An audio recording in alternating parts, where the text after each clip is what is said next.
Welcome to my new blog. કેમ છો મિત્રો? તો મજામાં ને? આપણે જઈ રહ્યા છીએ ખેતરમાં જવાનું છે આપણે કપાને બાંધવા, મતલબમાં કપાના પાળા બાંધવા જવાનું છે। હાલો તો આપણે જઈએ। આ છે ખેતરમાં જવાનો રસ્તો। અહીંથી આપણે જઈ શકીએ છીએ ખેતરમાં, અને આપણે ધીમે ધીમે ચાલતા નીકળી ગયા ખેતરમાં।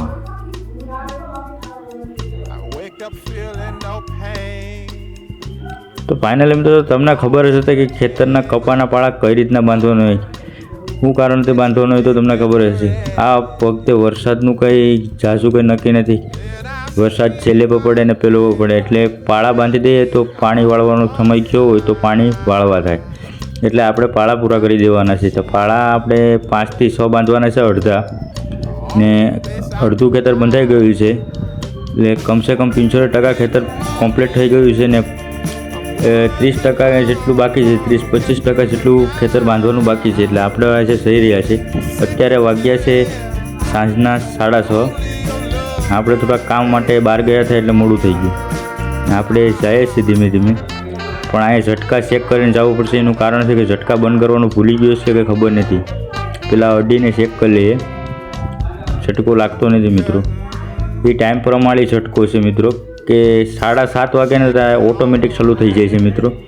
7:30 વાગે એ પહેલાં આપણે અહીંથી નીકળી જવું પડશે, નકર ઝટકો ચાલુ થઈ જાય તો આપણે ઝટકો ઘા કરી શકે છે। હમણાં ઢોર ને ડુકરાના હિસાબે છે ને આ ઝટકો રાખવો પડે એમ છે। આપણે જો આ પાળા બંધાઈ ગયા છે મિત્રો,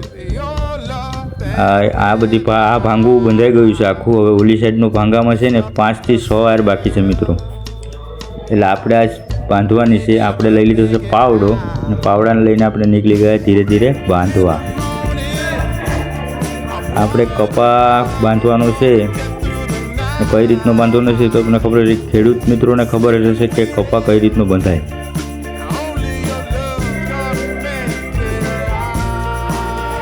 તો હાલો આપણે જોઈએ કે કપા કઈ રીતનો બંધાય।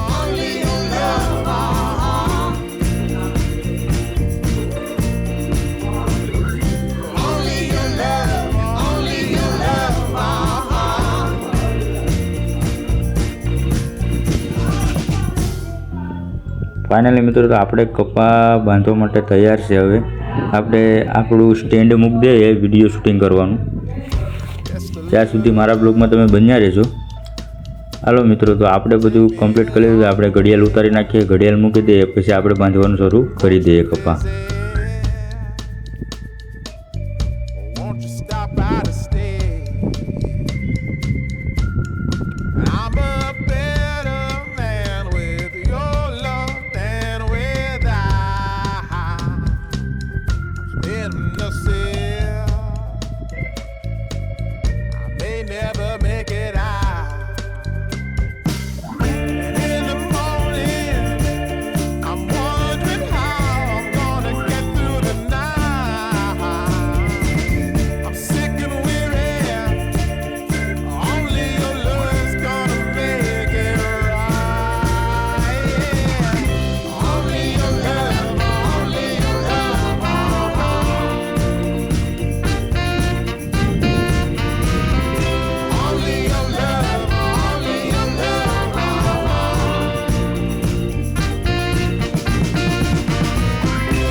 ફાઇનલી મિત્રો તો આપણો બ્લોગ અહીંયા પૂરો થાય છે। બ્લોગ ગમ્યો હોય તો સબસ્ક્રાઈબ કરવાનું ભૂલતા નહીં। મળીએ પાછા બ્લોગમાં, ચાલો ટાટા।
ફાઇનલી મિત્રો તો આપણો બ્લોગ અહીંયા પૂરો થાય છે ને લાઇક સબસ્ક્રાઈબ અને શેર કરવાનું ભૂલતા નહીં. મળીએ પાછા જ બ્લોગમાં મિત્રો.